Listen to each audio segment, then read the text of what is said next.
Essential digital literacy and numeracy skills are important to employers and are needed to get into work, train and progress.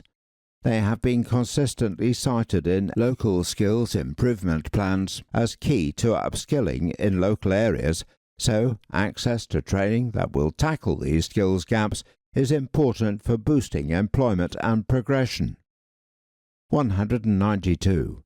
To bring all of this together, we will develop a comprehensive strategy for post-16 education and skills to break down barriers to opportunity and drive economic growth. Conclusion. 193. The reforms set out in this chapter will transform the way we support people to find work and get on in work with an enhanced focus on skills and careers. This will not only help more people to build rewarding and fulfilling careers, but will also help to boost wages and address historically low levels of productivity growth in the UK economy. 194.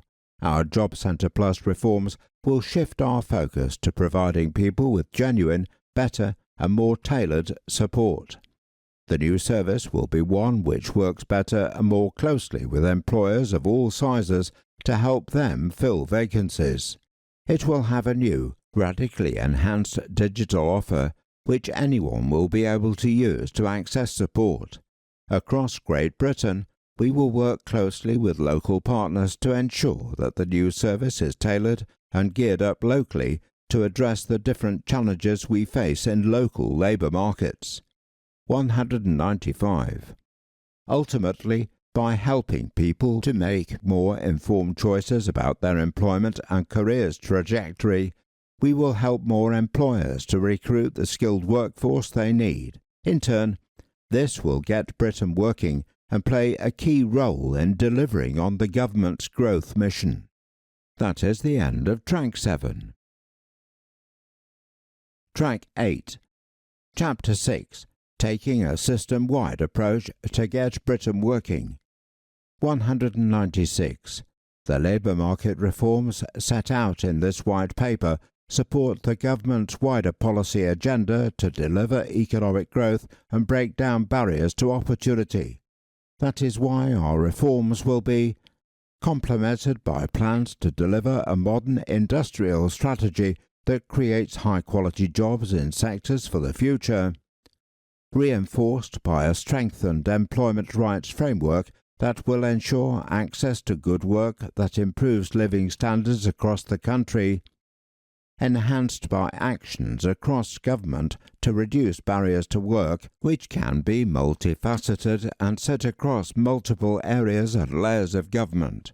This includes measures to make it easier to access affordable childcare and manage caring responsibilities alongside work, to find a decent home and to have reliable transport links that people need to get around. A catalyst for other key government priorities, including our steadfast commitment to tackle child poverty. Creating good quality jobs through the industrial strategy. 197. Our new industrial strategy, Invest 2035, is central to the government's growth mission. Our recently published Green Paper sets out the vision for a modern industrial strategy, a credible 10-year plan to deliver the certainty and stability businesses need to invest in high-growth sectors and to unleash the full potential of our cities and regions. The 8 industrial strategy sectors are advanced manufacturing, clean energy industries, creative industries, defence, digital and technologies, financial services, life sciences, and professional and business services. The industrial strategy will create a pro-business environment and support high-potential clusters across the country. It will take advantage of the UK's unique strengths and untapped potential. Our modern industrial strategy will enable the UK's already world-leading services and manufacturing sectors to adapt and grow, and will seize opportunities to lead in new sectors with high-quality, well-paid jobs. Footnote 168 here reads, Invest 2035, the UK's modern industrial strategy, gov.uk, brackets www.gov.uk, close brackets, published October 2024, available at https://invest-2035-the-UK-modern-industrial-strategy. The text continues. 198. Government policies to deliver clean energy and net zero targets will create new jobs and economic opportunities across the country. 1 in 5 jobs will be directly influenced by the shift towards a net zero carbon economy, with around 3 million workers requiring upskilling. Footnote 169 here reads, Tracking local employment in the green economy, place-based climate action network, brackets https://pcancities.org.uk, close brackets, available here. https://pcancities.org.uk/tracking-local- employment-green-economy-PCAN-just-transition-jobs-tracker. The text continues. The Climate Change Committee estimates that between 135,000 to 725,000 net new jobs could be created in low-carbon sectors by 2030. Footnote 170 here reads, a net zero workforce. The Climate Change Committee, www.thecccc.org.uk, close brackets, published May 2023, available here, www.thecccc.org.uk/WP-content/uploads/2023/05/CCC-a-net-web.pdf. The text continues. For every broader green job, an additional 2.4 jobs are created on average. Footnote 171 here reads, Green Jobs Barometer, PwC, brackets, www.pwc.co.uk, close brackets, published December 2023, available here, https://www.pwc.co.uk/who-we-r/purpose/green-barometer-2023.pdf. The text continues. Research by PwC suggests that green jobs in the UK tend to be higher quality, both in terms of financial reward and how fulfilling workers find their roles. Higher levels of pay are not just limited to higher skilled professions, with entry-level green roles in 60% of occupations commanding an average pay premium of 23%. 199. Capitalising on these opportunities will require coordinated action between various UK government departments and agencies, devolved governments and agencies, industry, trade unions and skills providers. To accelerate this work, the Office for Clean Energy Jobs has been established within the Department for Energy Security and Net Zero, which will work closely with stakeholders, including Skills England, to coordinate action needed to deliver the skilled workforce to meet our clean energy superpower mission. Reforming employment rights and increasing the national minimum wage. 200.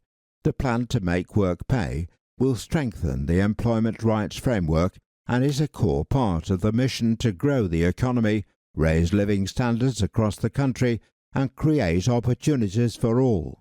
It will tackle the low pay, poor working conditions and poor job security that have been holding our economy back.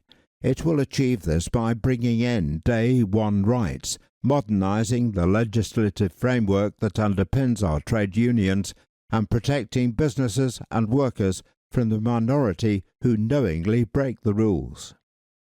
201. Our plan to make work pay will support employers and businesses across the country, creating a level playing field and modernising the world of work.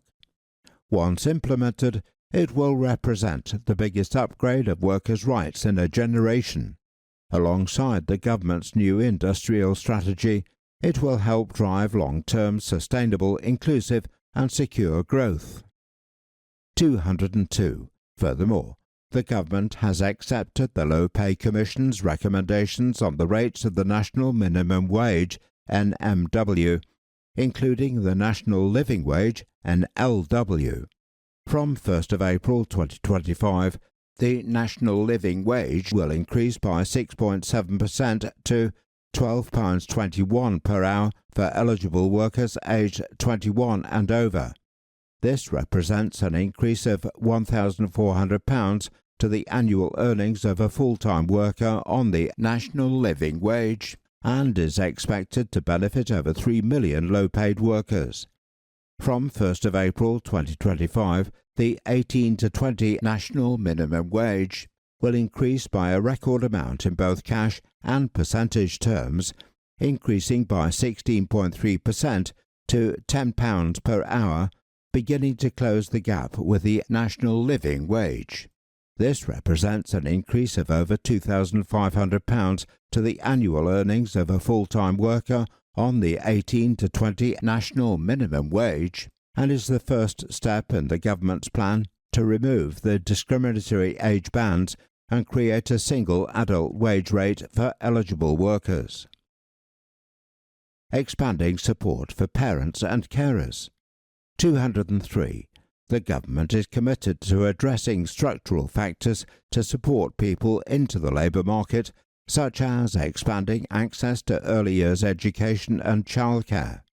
This is alongside wider support for those who are caring for others, including families with at least one parent who is economically inactive or in education or training rather than work. 204. Since September 2024, eligible working parents in England with children aged between 9 months and 2 years have been receiving 15 hours of government-funded early education per week, with over 320,000 children accessing a place so far, alongside provision of 30 hours per week for those with children aged 3 to 4. In September 2025, this will be extended to 30 hours per week for all eligible working parents from the term after a child turns 9 months until their child starts school. This comes on top of existing entitlements for disadvantaged 2-year-olds and universal 15 hours entitlement for 3 and 4-year-olds. The Office for Budget Responsibility predicts this expansion could bring 60,000 parents into the workforce and allow 1.5 million to increase their working hours by 2027 to 28. Footnote 172 here reads, Economic and Fiscal Outlook, Office for Budget Responsibility UK, brackets, https://obr.uk, close brackets, published March 2023, available at https://obr.uk/docs/obr-efo-march-efo-web-accessible.pdf. The text continues. 205. In Universal Credit, working families across Great Britain can claim up to 85% of their eligible childcare costs each month, regardless of the number of hours they work. The maximum reimbursements are £1,014.63 a month for one child and £1,739.37 a month for families with 2 or more children, with more assistance for upfront costs when parents transition into work or increase their working hours. The tax-free childcare scheme is also available for working parents earning between the equivalent of 16 hours at the national minimum wage and £100,000 annually. Using Universal Credit Childcare or tax-free childcare, together with the early education entitlement, can help parents access more childcare support and progress in the labour market. The government is committed to reducing the complexity and administrative barriers that prevent parents accessing multiple schemes together. 206. To enhance childcare availability, the government plans to deliver 3,000 new or expanded school-based nurseries across England and a significant increase in the number of before and after school childcare places through the National Wraparound Childcare Programme, supporting parents to work the jobs and hours they choose. Additionally, from April 2025, free breakfast clubs will be available in up to 750 early adopter schools in England. This will be a test and learn phase ahead of the national rollout of free breakfast clubs in every state-funded school with primary-aged pupils under the Children's Wellbeing Bill. These initiatives will help deliver the aim of a flexible early years and childcare system that meets families' needs from the end of parental leave to the end of primary school. 207. Many people providing unpaid care to family or friends want to stay in paid work, but, due to fragmented and poor quality support and information, feel like they have no option but to leave paid work altogether. Research has suggested that improving information access and quality could help early and potential carers to make more informed, proactive decisions about work and care, better enabling them to stay in work. Footnote 173 here reads, Qualitative research with working people exploring decisions about work and care, gov.uk, brackets, www.gov.uk, close brackets, published October 2024, available at https://www.gov.uk/qualitative-research-with-work-care/report-qualitative-working-care/care. The text continues, as a first step to responding to these findings, we have launched the Job Help campaign site to support people who are both working and caring. Footnote 174 here reads, further information available at https://jobhelp.campaign.gov.uk/work-and-caring-with-caring-eng/. The text continues. 208. The government is also committed to supporting carers to balance unpaid care with paid work where they can, through a review of carers' leave and universal credit system of tapers and work allowances, and by raising the weekly earnings limit in carers' allowance in England and Wales to the equivalent of 16 hours at the national living wage from April 2025. Footnote 175 here reads, Carers' allowance is a devolved matter in Scotland and a transferred matter in Northern Ireland. The text continues, almost 70% of carers' allowance recipients are women. The change will give unpaid carers greater flexibility to undertake paid work alongside their caring responsibilities, increasing their financial security. This is the largest increase to the earnings limit since carers' allowance was introduced in 1976. This is an increase of £45 per week and will allow over 60,000 more carers to access carers' allowance by 2029-30.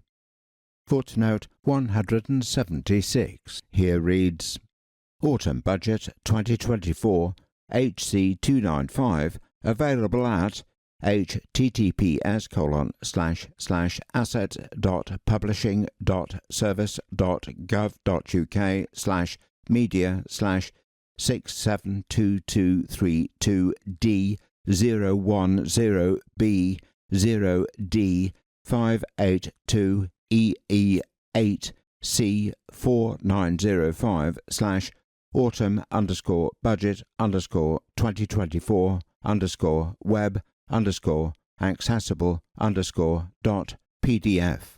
The text continues, increasing high-quality housing supply and creating new jobs in construction. 209. New homes create jobs and investment in construction and wider built environment professions such as planners, building inspectors and architects, and ensure people can afford to live where they wish and access high-quality productive jobs. Yet the number of planning permissions granted is at a 10-year low. Footnote 177 here reads, Planning application in England April to June 2024 gov.uk, brackets www.gov.uk, close brackets, published September 2024, available here, https://www.gov.uk/planning-applications-in-April-to-June-2024/April-June-to-June-April-to-June-April-to-June.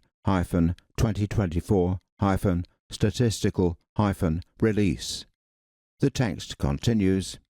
To correct this course, the government will publish a long-term housing strategy setting out a vision for the housing market, including building 1.5 million homes within this Parliament, delivering the biggest increase in social and affordable housing in a generation, and building a new generation of new towns.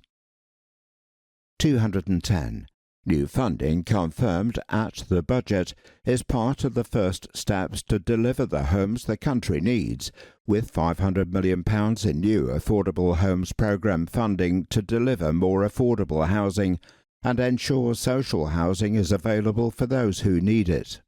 This brings total investment in housing supply to over £5 billion in 2025 to 26.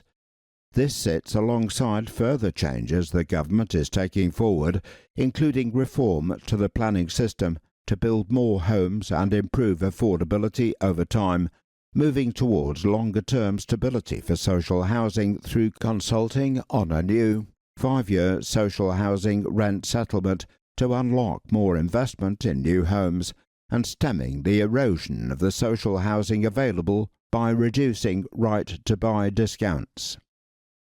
Investment in local transport. 211.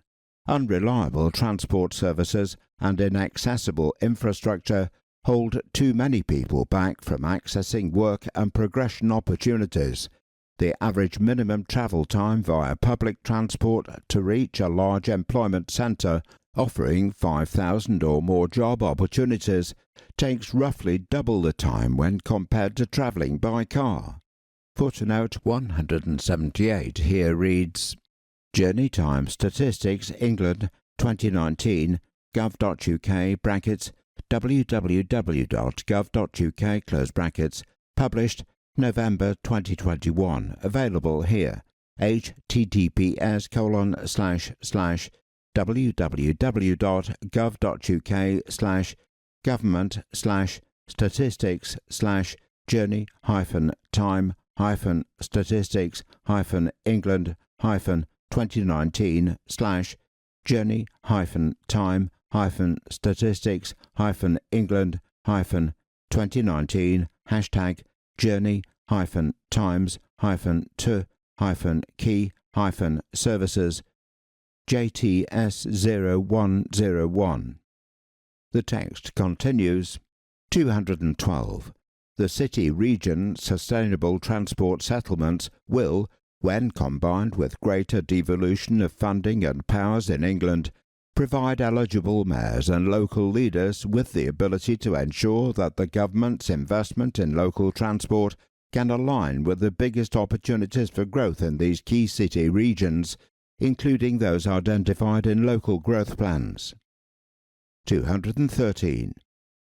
The government has committed to delivering better bus services and confirmed at the budget more than £1 billion investment for buses. This includes £640 million for local transport authorities to support and improve bus services and £285 million for the Bus Services Operators Grant to continue running and protect existing services. This investment sits alongside the measures we are already undertaking to reform the bus system